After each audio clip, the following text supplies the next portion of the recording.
Bismillahirrahmanirrahim. Assalamualaikum warahmatullahi wabarakatuh. Alhamdulillahirabbil alamin wassalatu wassalamu ala rasulil amin wa ala alihi wa sahbihi ajma'in. Amma ba'd. Apa khabar sidang penonton sekalian? Apa khabar ayah-ayah? Apa khabar ibu-ibu? Salam Ramadan al-Mubarak. Hari ini dah 11 Ramadan. Didoakan mudah-mudahan kita semua sentiasa terus prestasi mantap, makin hebat, makin kuat untuk teruskan ekspedisi Ramadan. Mudah-mudahan di akhir Ramadan kita beroleh takwa pada Allah Subhanahu wa taala insya-Allah. Anda bersama saya Hafiz Halim dalam Majlis Ayah. Ayah pemimpin masuk syurga sekeluarga yang dibawakan oleh Lembaga Zakat Selangor. Kongsi rezeki dengan zakat, keberkatan rezeki, nikmat dikongsi tunai zakat anda di Lembaga Zakat Selangor. Alhamdulillah. Saudara sekalian, insya-Allah hari ini topik yang kita akan bincangkan, kita akan bawakan surah As-Sajdah ayat yang ke-11 iaitu kehilangan yang dirindui. Sidang penonton sekalian, bercakap soal kehilangan yang dirindui ini, ia merupakan satu situasi yang amat menyakitkan. Sedar ataupun tidak, kehidupan kita ini terus berlangsung detik ke detik tanpa sedar ataupun tidak, dan kita akan berakhir dengan kematian sebelum kita dibangkitkan semula untuk dihitungkan segala amalan di hadapan Allah Subhanahu Wa Taala. Kalau si ayah hilangnya isteri, maknanya hilanglah penyokong perjuangan kehidupan rumah tangga, pastinya amat menyedihkan. Sebaliknya, apabila si ibu hilang pula si ayah, hilanglah tempat bergantung, apatah lagi anak-anak yang dicurahkan dengan kasih sayang, penerus zuriat bila mana dijemput oleh Allah SWT, maka terputuslah hubungan di dunia ini. Namun persoalannya, kita akan lihat bagaimana Al-Quran memandu bagaimana nak menghadapi situasi kehilangan yang dirindui ini, dan apakah solusi yang Al-Quran bagi supaya kita sebagai umat manusia ini mengambil Al-Quran sebagai panduan. Mudah-mudahan kita ini dalam dorongan lindungan Allah Subhanahu Wa Taala insya-Allah. Untuk itu bersama-sama saya pada petang ini yang berbahagia Ustaz Muhammad Erfino Johari. Beliau merupakan anggota Jawatankuasa Khutbah Negeri Selangor. Apa khabar Ustaz? Alhamdulillah sihat. 11 Ramadan. Okey Ustaz. Alhamdulillah, mudah-mudahan terus diberkati kita semua. Baik, terima kasih Ustaz. Yang sebenarnya berbahagia Ustaz Hafiz Mujib, yang merupakan qari Lembaga Zakat Selangor. Apa khabar Ustaz? Alhamdulillah. Nama kita sama Ustaz. Alhamdulillah. Jodoh kita di Bertemu. pentas ini. Baik, terima kasih Ustaz. Okey, baik. Saudara sekalian, tanpa kita membuang masa, ayuh kita akan lihat bagaimana Al-Quran menerusi surah As-Sajdah ayat ke-11 akan memandu perbincangan majlis ayah kita pada petang ini. Untuk itu Ustaz Hafiz dipersilakan. A'udzu billahi minasyaitonir rajim. Bismillahirrahmanirrahim. ثم سواه ونفخ فيه من روحه وجعل لكم السمع والأبصار والأفئدة قليلا ما تشكرون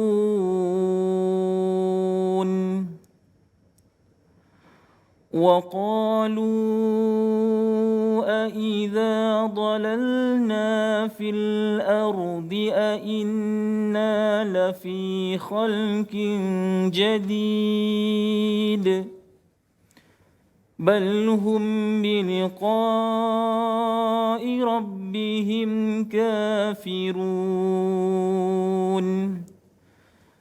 قل يتوفاكم ملك الموت الذي وكل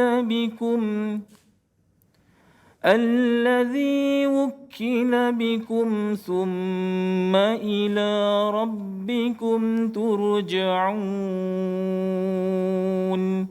صدق الله العظيم.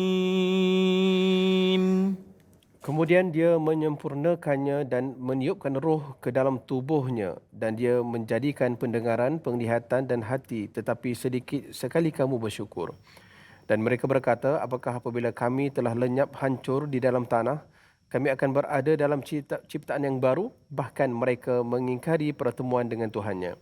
Katakanlah, malaikat maut yang diserahi untuk mencabut nyawamu akan mematikan kamu. Kemudian kepada Tuhanmu kamu akan dikembalikan. Saudara sekalian, menerusi firman Allah Subhanahu Wa Taala yang baru saja kita perdengarkan seperti tadi, secara umumnya dapat kita fahami bahawa inilah satu-satunya antara banyak-banyak ayat yang membuktikan bahawa kita akan dijemput oleh Allah SWT. Malaikat maut dah ready. Takkan kita boleh lari ke mana-mana. Tinggal lagi bersedia ataupun tidak. Baik, untuk itu kita akan melihat sinopsis perbincangan kita pada petang ini menerusi VT yang disediakan.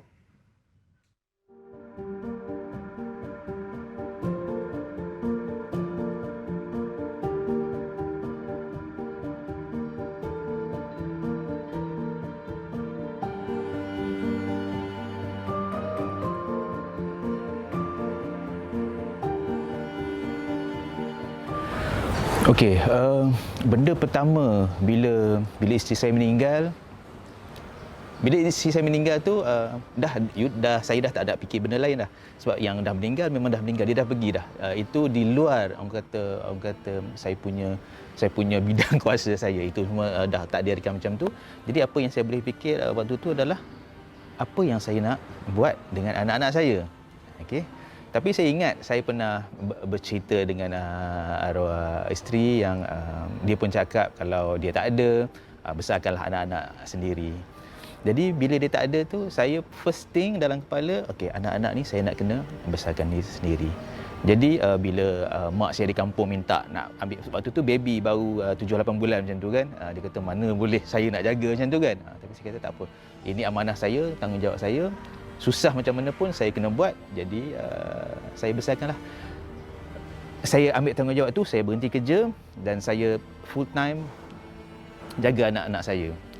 Jadi tanggungjawab tu daripada sebagai seorang ayah yang selalunya membantu. Dia bukan prioriti utama, dia membantu. So membantu itu, bantu ini mana. Tapi sekarang ni saya kena buat semua sendiri.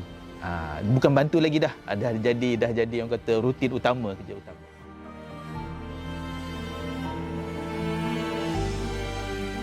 Saya rasa sepanjang saya bergelar suami, saya berkahwin, isteri saya selalu mengajar saya, mengajak saya buat itu, buat ini, bantu itu, bantu ini dan sebagainya. Dan saya rasa dia hidup dalam sebahagian rutin-rutin saya tu. Yang saya buat tu adalah semua yang saya masak tu ikut style dia, ini style dia. So saya rasa itulah kematian dia yang menghidupkan saya. Daripada dengan amanah yang diberi, dengan segala tunjuk ajar yang dibagi, segala ilmu yang dibagi kepada saya untuk menguruskan rumah tangga sepanjang kami berkahwin, sepanjang kami ada anak. So saya rasa itulah hidup dia dalam diri saya dan dalam keluarga saya, dalam anak-anak.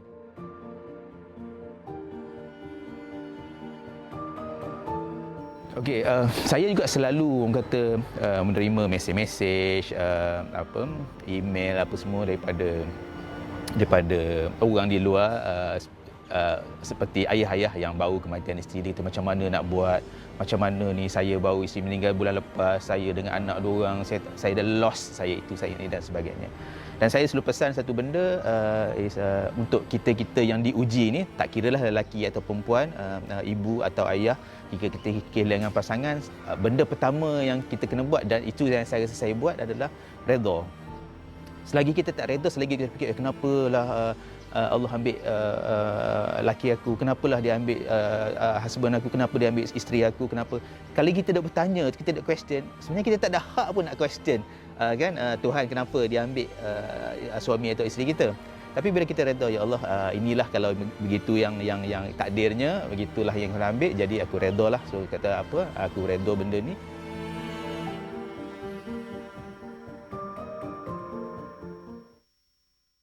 Bertemu kembali, sidang penonton sekalian, tokoh ayah yang kita tampilkan sebentar tadi iaitu Encik Khairul Abdullah. Beliau merupakan pengasas KA Group, dan apa yang telah beliau sampaikan, kita boleh lihat bagaimana situasi Allah Ta'ala takdirkan kematian isterinya dalam keadaan di mana anak-anak yang masih kecil dan ada juga bayi. Bukan itu sahaja, beliau merasakan bahawa tanggungjawab sangat besar, berkorban, berhenti kerja, jaga anak-anak. Dan yang paling penting, apa mesej yang kita dapat adalah beliau mendidik anak-anaknya dan dirinya sendiri dengan satu perkataan, redha dengan apa sahaja yang Allah Ta'ala takdirkan, dan ini dia yakin bahawa adalah terbaik untuk dirinya. Wallahu a'lam. Baik.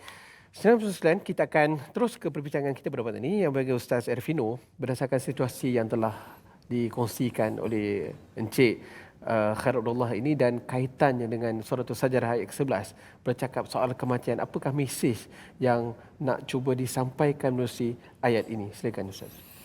Terima kasih pada Ustaz Khairul, Hafiz dan juga Ustaz Hafiz. Subhanallah, saya dikelilingi oleh dua Hafiz.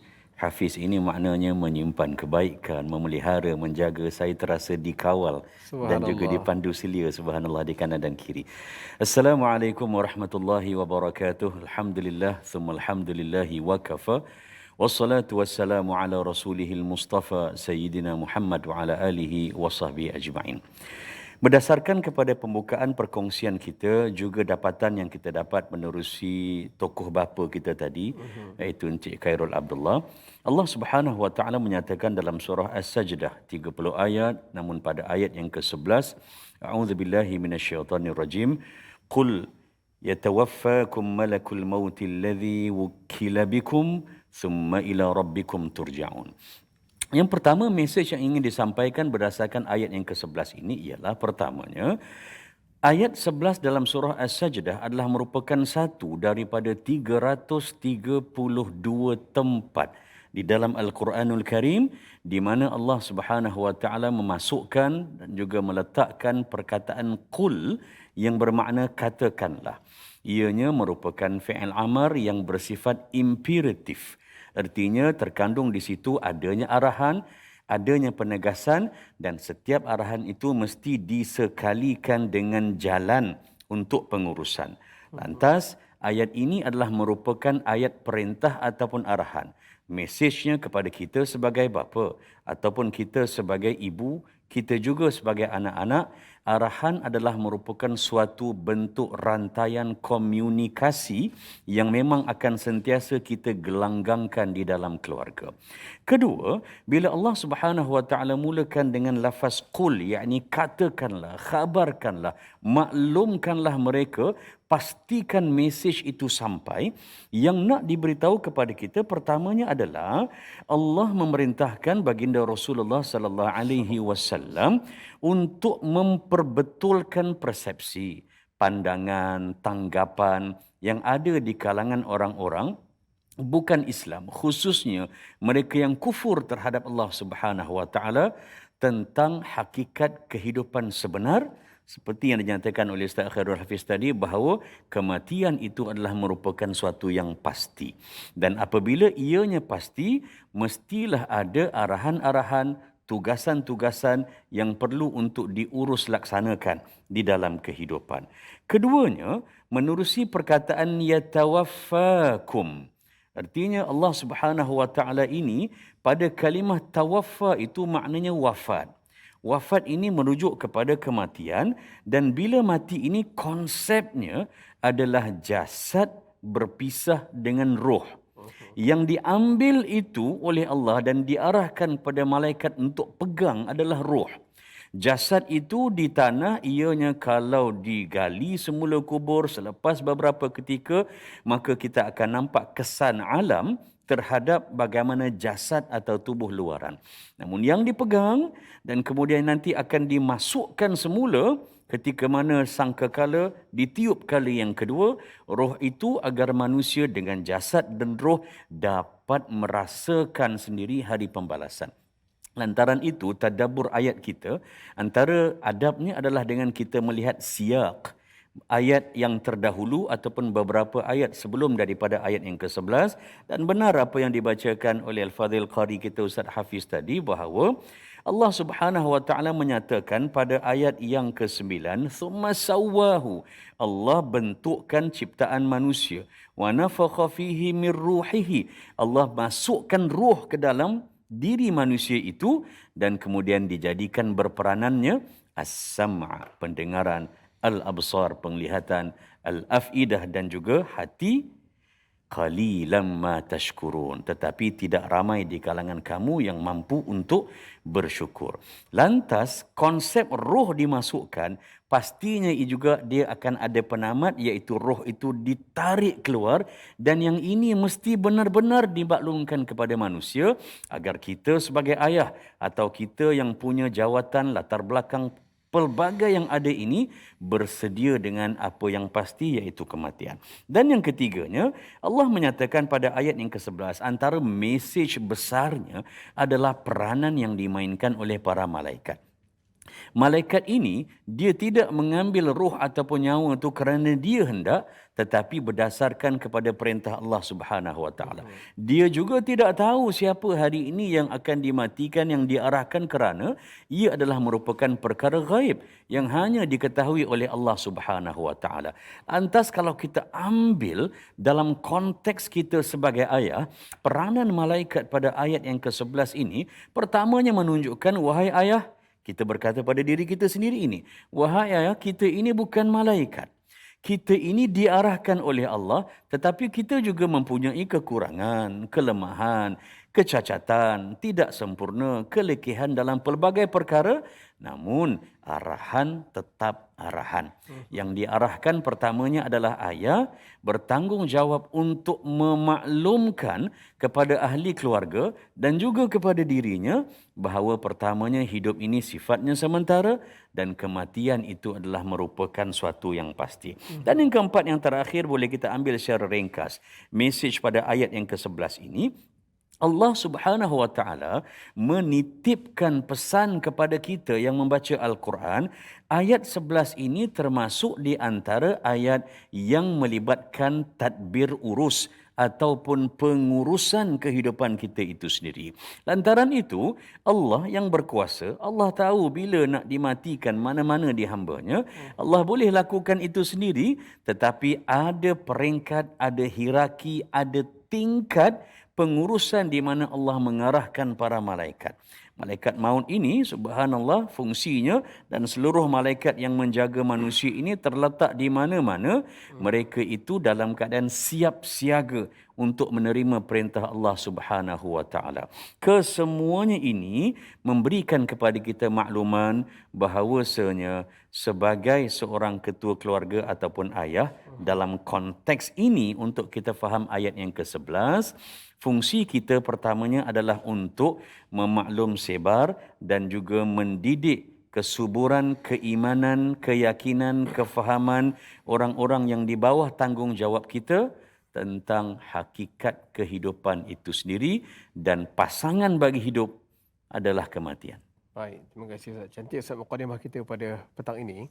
Maknanya, ayah sekalian, yang kita kena fahami bahawa perintah ini bukanlah perintah sahaja-sahaja nak bagi tahu, nak beritahu hakikat kematian, tetapi peranan ayah itu perlu ditegaskan bahawa peristiwa kematian ini pastinya berlaku, inilah hakikat kehidupan dan tahu nak berlaku apa yang perlu dibuat. Itu yang penting. Itu tanggungjawab ayah, juga tanggungjawab ibu untuk memahami, memaklumkan kepada keluarga kita supaya inilah proses yang kita akan lalui secara hakikat. Pastinya dan takkan ataupun mesti berlaku. Jangan kata tak mungkin, mesti berlaku. Inilah hakikat kehidupan yang kita akan lalui. Baik, Ustaz, kita bercakap soal kematian. Bila cakap mati ni, semua orang takut. Ya. Kan? Tak tahu kita selepas ini ke, wallahu alam, Allah saja yang tahu. Ini perkara rahsia di sisi Allah SWT. Dan cuma kadang-kadang bila mana kita melihat VT tadi, Encik Khairul Abdullah, perkara pertama untuk mendidik jiwa dan anak-anaknya adalah redha. Ya. Dan perkara itu bukan satu perkara yang sangat mudah. Dan bagaimana kita sebagai manusia biasa ini, supaya itulah langkah pertama yang kita buat. Ya. Redha dan terus redha apa sahaja yang berlaku agar kehilangan yang dirindui diubati dengan redha Allah Subhanahu Wa Taala. Silakan Ustaz. Masya Allah, subhanallah. Hebat kerana kalimah redha itu dia dapat dipraktikkan dengan adanya beberapa pengetahuan dan kefahaman kalimah-kalimah lain yang mendahuluinya secara kronologi. Kita tidak terus-terus redha. Redha ini adalah merupakan output ataupun produk kepada satu proses. Namanya yang pertama adalah pengetahuan. Apa yang perlu kita ketahui sebagai ayah atau ahli keluarga? Pertamanya bahawa Allah yang memiliki segala-galanya. Allah masukkan roh, Allah boleh tarik roh bila-bila. Kedua, apa yang ada di bawah tanggungjawab kita, sama ada ada ianya merupakan isteri, anak-anak dan sebagainya, sifatnya itu adalah sementara. Bila kita faham benda yang kita miliki itu sementara dan selagi mana kita diamanahkan untuk menjaga, maka selagi itulah kita lakukan dengan cara yang terbaik. Kita kena sentiasa ada rasa, dalam bahasa Arab disebut sebagai at-tatallu', rasa anticipate untuk melihat dan untuk bersedia sampai kepada checkpoint yang seterusnya. Yang ketiga, bila Allah Subhanahu Wa Taala nyatakan di dalam surah Ar-Rum bahawa manusia ini ada 3 fasa, ini juga adalah merupakan satu cara untuk mendidik redha dalam diri. Dalam surah Rum ayat yang ke-54, Allahul ladzi khalaqakum min dha'fin, Allah cipta kamu bermula dalam keadaan yang lemah. Bayi ada tangan tapi tak mampu untuk suap sendiri, ada kaki tak mampu untuk berjalan. Kemudian Allah kata summa ja'ala min ba'di dha'fin quwwatan, daripada keadaan lemah kamu akan jadi kuat, usia muda, remaja, belia dan sebagainya. Masa itu kita berasakan bahawa kita ini berada di dunia tempat yang paling atas, dan Allah sebut pula yang ketiga, fasa terakhir, summa ja'ala min ba'di quwwatin dha'fan wa syaibah. Kamu akan ditukarkan oleh Allah semula jadi lemah dan juga jadi tua sebagai petanda untuk persediaan. Keredaan ini, subhanallah, dia mesti dipandu dengan keimanan kepada Allah. Orang yang tidak percaya dan yakin dengan Allah, maka sukar untuk dia menjadi redha. Kedua, keredaan ini dipandu dengan rasa percaya kepada hari akhirat. Kerana itu dalam Al-Quranul Karim sering kali Allah sekalikan, gabung jalinkan perkataan beriman dengan Allah dan kemudian beriman dengan hari akhirat, kerana yang memiliki dunia, yang memiliki akhirat adalah kuasa yang sama, iaitu Allah Subhanahu Wa Taala. Keredaan adalah merupakan rasa hati yang sebenarnya dalam syariat kita telah pun diberikan ruang dan diajar oleh Allah. Saya berikan satu contoh, antaranya adalah ibadah wakaf kita. Perkataan wakaf ini, yang kita sedekah harta itu, dia daripada bahasa Arab al-habs, artinya tahan. Apa yang kita tahan? Harta yang kita punya, yang kita usaha, pendapatan kita, keuntungan kita, kita dapat, dah jadi hak milik kita, tetapi kita tahan diri kita daripada mengguna pakai, kita berikan biarlah orang lain yang memanfaatkan. Lalu begitulah keredaan ini apabila kita mampu untuk mendidik diri untuk tahan setakat mana yang kita boleh tahan. Subhanallah, orang yang bersedih kerana kematian insan yang tersayang, yang usianya itu lebih tua daripada orang yang hidup, itu agak normal dan umum. Tetapi cabaran yang sangat lebih besar untuk redha adalah apabila orang yang lebih berusia diuji oleh Allah untuk menguruskan kematian dan pemergian insan-insan yang dia sayang, yang umurnya itu lebih muda daripadanya. Lantas tahniah kepada Tuan Khairul tadi dan juga kepada semua bapa yang mendahulukan keyakinan kepada Allah sebagai tonggak kekuatan redha dirinya sendiri. Terima kasih Ustaz. Alhamdulillah, saudara sekalian, jelas kepada kita bahawa perkataan redha bukanlah satu perkataan yang biasa-biasa. Bagaimana untuk menguatkan redha dalam diri kita? Pertama, pastikan pengetahuan itu ada. Pengetahuan dalam konteks kita adalah milik Allah. Kedua, kehidupan ini hanya sementara. Tingkatkan iman dan pastikan bahawa akhirat itu kita benar-benar percaya kita semua akan mati, akan dibangkitkan untuk menghadap Allah Subhanahu Wa Taala. Kita akan berehat seketika.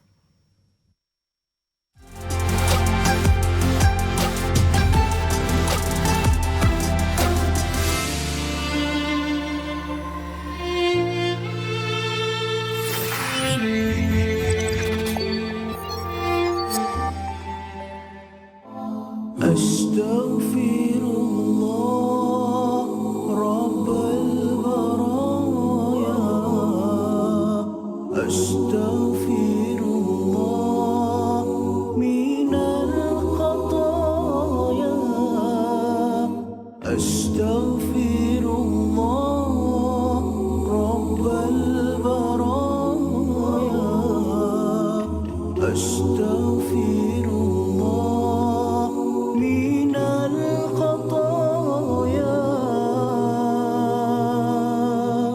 أستغفر الله رب البرايا أستغفر الله من الخطايا أستغفر الله رب البرايا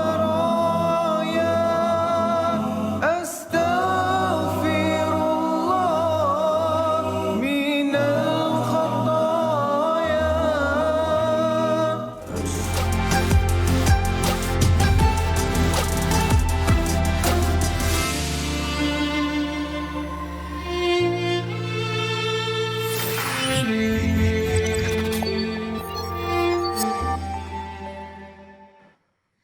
Alhamdulillah bertemu kembali dalam majlis ayah pemimpin masuk syurga sekeluarga yang dibawakan oleh Lembaga Zakat Selangor.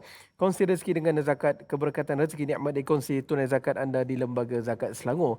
Terima kasih sidang penonton sekalian, terima kasih ayah kerana kesihatan anda bersama kami. InsyaAllah hari ini banyak yang kita akan kupaskan berkaitan tentang kehilangan yang dirindui. Dan kita akan lihat di formula perjuangan ayah masuk syurga sekeluarga. Kalau kita rujuk kepada rajah ini, pasti kita dah bincang bagaimana kematian itu akan berlaku dan proses kehidupan itu dan bagaimana redha untuk kita aplikasikan dalam kehidupan kita. Ia akan merujuk kepada perkara yang pertama dalam perjuangan ayah masuk syurga sekeluarga yang berwarna merah jambu ini. Pastinya ia akan berbalik pada persoalan akidah. Inilah akidah yang patut ayah, wajib ayah taklifkan, sungguh-sungguh sampaikan, maklumkan kepada keluarga anda bahawa inilah soal akidah, bahawa kematian itu adalah benar. Kematian juga sangat benar dan tak ada yang lain yang benar belaka. Itu pertama. Akidah bagaimana lagi? Pasakkan bahawa redha kepada Allah SWT ini perlukan kepada pengetahuan dan akidah ini bukan sahaja, akidah kembali kepada Allah SWT insya-Allah. Baik, saudara sekalian, kita akan teruskan lagi perbincangan kita pada petang ini. Kita akan lihat bagaimana Allah SWT menerusi firman-Nya memandu perbincangan kita, iaitu daripada surah Al-Baqarah ayat 155 hingga 157. Ustaz Hafiz, silakan. أعوذ بالله من الشيطان الرجيم بسم الله الرحمن الرحيم ولنبلونكم بشيء من الخوف والجوع ونقص من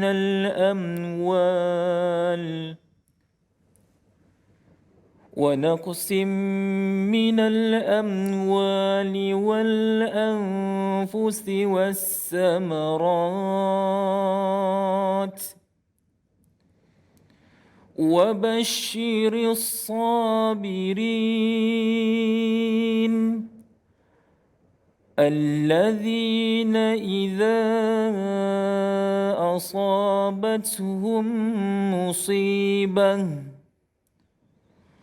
قالوا إنا لله وإنا إليه راجعون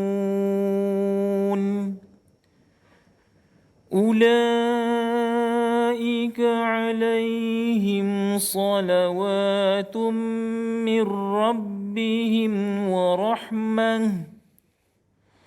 وأولئك هم المهتدون صدق الله العظيم. Dan kami pasti akan mengujimu dengan sedikit ketakutan, kelaparan, kekurangan harta, jiwa dan buah-buahan. Dan sampaikanlah khabar gembira kepada orang-orang yang sabar. Iaitu orang-orang yang apabila ditimpa musibah, mereka berkata, Inna lillahi wa inna ilaihi raji'un. Sesungguhnya kami milik Allah dan kepadanya lah kami kembali. Mereka itulah orang-orang yang memperoleh keampunan dan rahmat daripada Tuhannya. Dan mereka itulah orang-orang yang mendapat petunjuk. Ustaz Hafiz, mungkin pada kesempatan ini saya difahamkan tadi perbincangan awal kita sembang-sembang, ayahanda telah dijemput oleh Allah SWT seusia 25 tahun. Mungkin bagaimana situasi itu berlaku, perasaannya dan macam mana boleh bertahan bila mana mengubati kerinduan, bila mana kehilangan ayahanda. Silakan. Masya Allah. Disebut berkenaan rindu kan. Sejak berusia 25 tahun tu, kita baru melalui habis belajar. Kita nak mulakan kehidupan kita kan. Masya Allah, memang satu kehilangan yang amat besar lah pada saya. Jadi memang sedikit sebanyak memang dia merubah jiwa kita, merubah kita punya kekuatan kita. Kita nak mencari kekuatan di mana sebelum ni kita dengan ayah tu close, rapat. Jadi bila dah tak ada tu memang satu kehilangan besar lah. Ustaz Hafiz ada beradik berapa orang? Saya adik-beradik 8 orang. Oh, subhanallah. Masya-Allah. Ustaz Hafiz anak yang keberapa? Saya anak yang kelima. Kelima. Maknanya sandaran kepada ayah tu, anak yang tengah-tengah ni biasanya sangat rapat dengan ayah, betul? Betul. Okey, subhanallah, kita doakan mudah-mudahan Allah SWT mengangkat darjat ayahanda, roh ayahanda dan ditempatkan di kalangan para salihin insya-Allah. InsyaAllah. Baik, terima kasih. Ustaz Irfino, 3 ayat ni kalau kita lihat secara umumnya merupakan satu motivasi bahawa ini ujian itu pasti Allah bagi. Dan Allah bagi model lagi khabar gembira kepada orang yang sabar. Dan apa-apa saja berlaku, Allah bagi lagi satu modul kena kembali kepada Allah SWT. Ya. Dan mudah-mudahan akhirnya kita ni beroleh kejayaan dan rahmat Allah SWT. Benar. Dalam konteks perbincangan kita pada hari ini, kematian itu pasti dan sangat memeritkan, memilukan dan membuat kita sangat rindu kepada kehilangan itu. Dalam konteks keturunan keluarga, apakah motivasi supaya kita boleh suntik kepada ayah-ayah di luar sana? Silakan. Ustaz. Baik, terima kasih pada Ustaz Hafiz, qari kita Ustaz Hafiz, subhanallah. Pertamanya, ayat ini Allah Subhanahu Wa Taala menggunakan dalam bentuk present and future tense dengan kalimah wala nabluwannakum.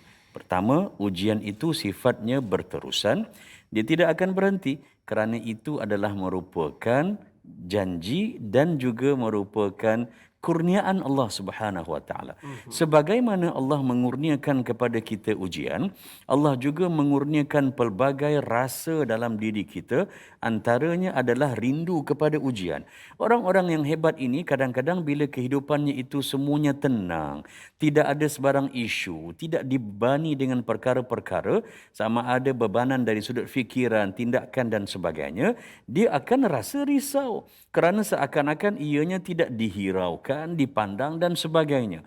Penurunan surah Ad-Duha, subhanallah, setelah riwayatnya berbulan, baginda Rasulullah sallallahu alaihi wasallam tidak menerima penurunan wahyu, baginda sallallahu alaihi wasallam merasakan bahawa adakah ini akhirnya? Adakah ia sudah dilupakan? Adakah Allah tidak melihatku lagi? Maka selepas turunnya itu, Allah mulakan dengan bentuk suasana duha yang sifatnya itu tak panas, tak sejuk, tenang, lembut, jauh saujana mata memandang dan sebagainya. Lantas, ujian yang Allah Subhanahu Wa Taala berikan, cara pertama untuk kita tangani dalam konteks kekeluargaan. Lebih-lebih lagi kita ini sebagai ketua keluarga, yang pertamanya adalah kita perlu untuk bertenang bahawa ianya pasti akan berlaku. Banyak atau sedikit juga telah dijanjikan dan Allah telah memberikan preamble sebelum itu dengan perkataan syai'. Syai' ini artinya sesuatu. Sesuatu itu mungkin daripada sudut kuantitinya, ataupun daripada sudut kadarnya, atau juga sesuatu daripada sudut jenisnya. Lantas, jangan kita ajar diri kita dan juga bagi tahu kepada ahli keluarga, jangan kita membanding beza di antara ujian yang kita terima dengan apa yang orang lain terima, kerana ia semuanya adalah merupakan satu elemen ataupun instrumen untuk Allah Subhanahu Wa Taala nak bagi tahu pada kita, tengok kamu masih lagi berada dalam radar. Lihat, Allah sebenarnya sentiasa mengawasi dan juga memberikan perhatian kepada kamu. Kita tukarkan dalam bentuk yang positif, yang Ustaz Khairul Hafiz sebutkan tadi itu, dengan menyatakan bahawa, katakan kepada diri, sampaikan maklumat ini kepada ahli keluarga, betapa bila kita diuji bermakna kita masih berada dalam radar. Kedua, setiap kali diuji, maka pasangan bagi ujian adalah kegembiraan. Dan ini adalah merupakan janji Allah. Uniknya bila Allah jodohkan, pasangkan perkataan, ungkapan dalam Al-Quran, dia tidak semestinya membawa makna yang berselari atau bersejajar dari sudut konteks. Contoh, kalau berlari itu tidak hanya dikaitkan dengan perkataan deras, cepat dan sebagainya, tetapi dalam bentuk yang kontradiktif.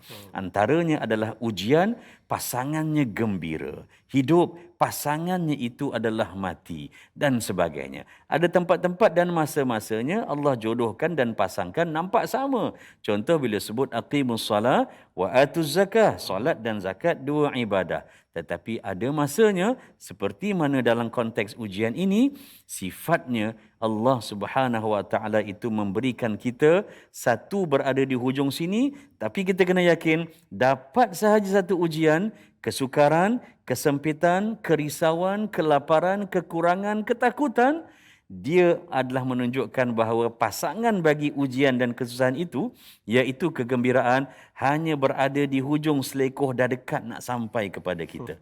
Jadi positifnya kita ambil adalah apa-apa yang berlaku, kejayaan mesti ada syarat, mesti ada dengan usaha. Lantas ujian ini, ianya adalah usaha kita untuk bersabar, sebab Allah dah janjikan, dah tunggu dah nak berikan kepada kita kegembiraan dunia dan akhirat insya-Allah. Subhanallah Ustaz. Yang penting adalah kita kena faham bahawa bila mana ujian Allah telah takdirkan, kita berada dalam rada Allah Subhanahu Wa Taala. Baik, terima kasih Ustaz.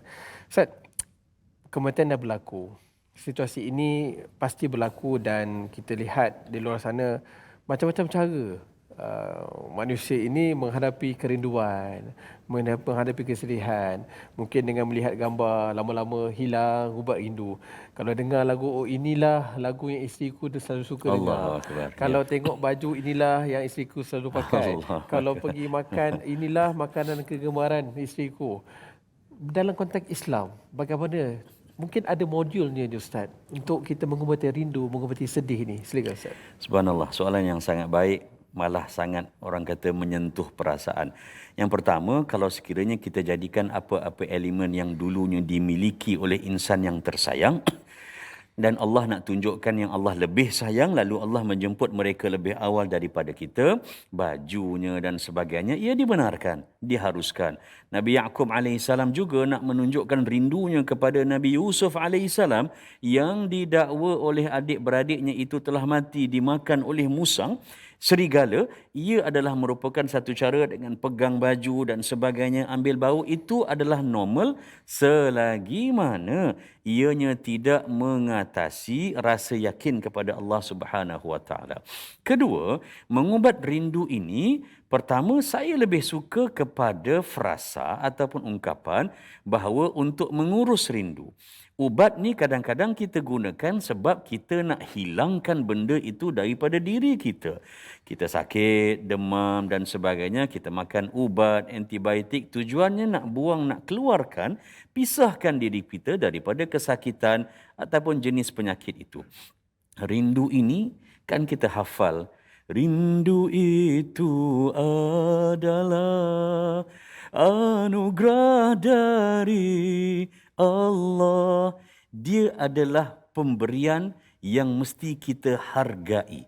Rindu itu anugerah. Orang yang waras akal fikiran, beriman kepada Allah, semua mesti ada rasa rindu. Cara kita mengurus rindu itu yang menentukan sama ada pengurusan rindu itu berpahala ataupun ianya mungkin mengundang bala kepada diri kita. Kalau cara kita mengurus rindu itu dan andaian kita mengubati rindu itu dengan cara yang tidak dianjurkan oleh syariat, maka pertama, rindu itu dia jadi tak berpahala. Keduanya, tak memberikan kebaikan kepada kita untuk kita maju ke hadapan. Dan yang ketiganya, silaturahim kita dengan orang yang lebih awal meninggalkan kita juga tak dapat. Lalu macam mana nak dapat tiga-tiga ini? Antaranya kalau boleh kita kongsikan secara ringkas. Pertama, mengubat dan mengurus rindu ini Allah dah nyatakan dalam surah Al-Mulk seawal ayat yang kedua. Allazi Khalaqal mauta wal hayata liyabluwakum ayyukum ahsanu amala. Dialah Allah yang menjadikan kematian dan kehidupan agar dua benda yang Allah cipta dan bagi kepada kita ini, Allah akan dapat lihat siapa yang terbaik amalan. Saya ingin hanya fokuskan dalam konteks ayat yang kita bicarakan ini dengan surah Al-Mulk ayat yang kedua, bila Allah letakkan kedudukan perkataan hidup dan mati. Kita ini manusia, bila kita berbicara, kita ini tak ada yang pernah berpengalaman bagaimana rasanya mati yang sebenar. Semua orang hidup. Lantas bila diberikan pandangan, kita akan sebut hidup. Cara kita berbelanja, cara kita menyimpan, cara kita mengurus anak, hantar ke sekolah mana, pengajian agamanya, semuanya adalah untuk pengurusan hidup.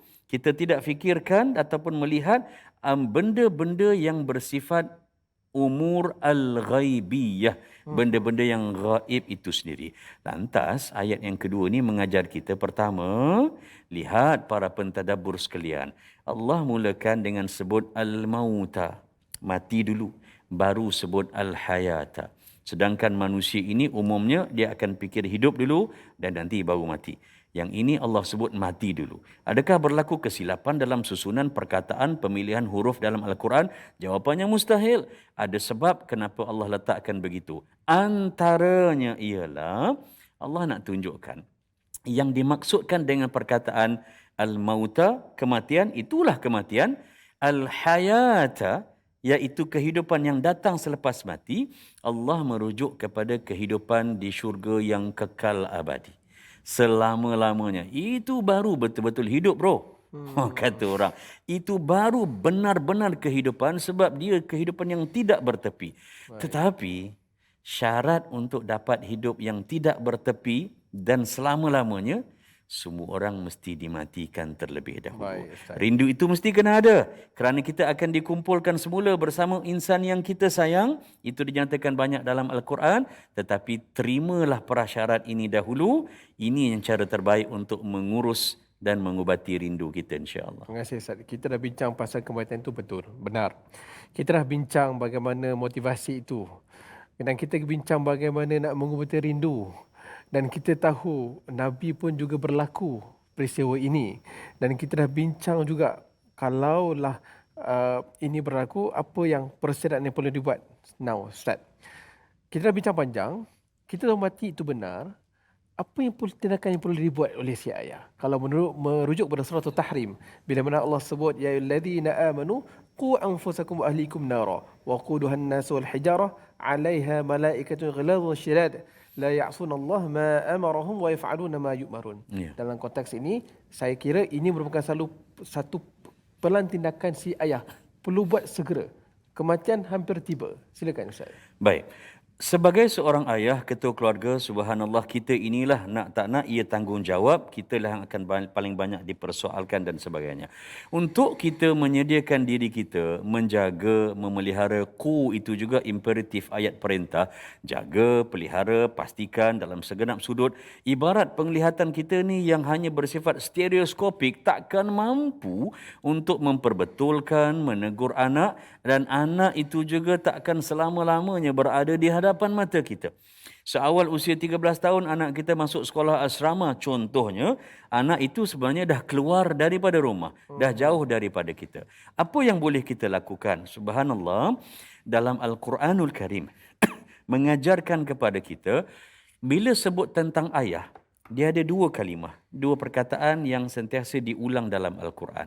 Yang pertama digunakan perkataan walid, bapa, dan yang keduanya digunakan perkataan abun ataupun abi, juga bermakna bapa. Secara ringkas dalam surah Yusuf ayat 4, ya abati, wahai ayahandaku. Ataupun perkataan walidaini dalam surah An-Nisa ayat 35, wa'budullaha wa la tusyriku bihi syai'an wa bil walidaini ihsana. Sebab walid, bapa, dia membawa makna ayah, sebab ayah tu dia jadi ayah kerana dia dapat anak.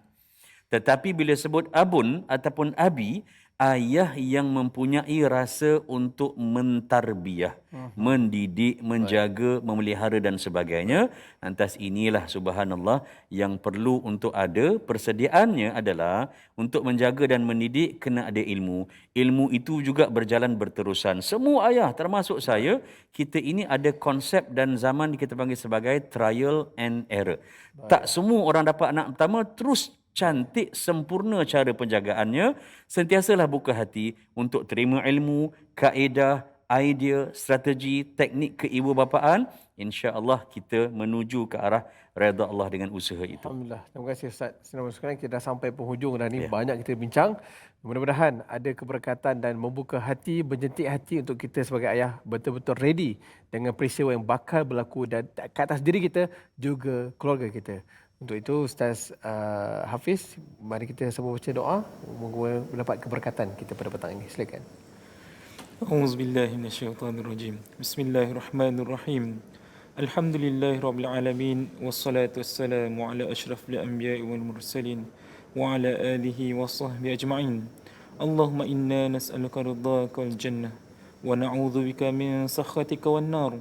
Allahumma innaka afuwwun karim tuhibbul afwa fa'fu 'anna وعن والدينا وجميع المسلمين والمسلمات والمؤمنين والمؤمنات برحمتك يا أرحم الراحمين.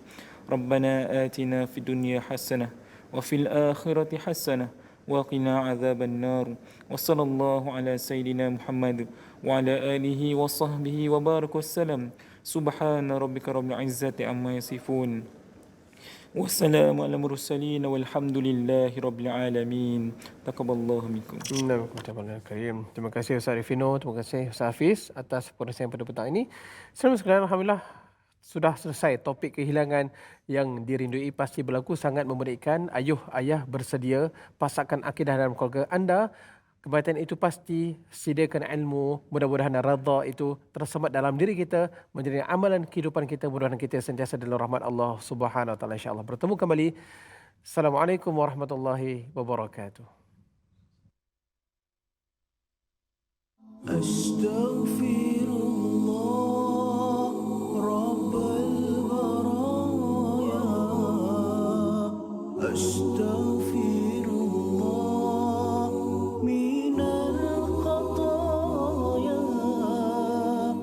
أستغفر الله رب البرايا أستغفر الله من الخطايا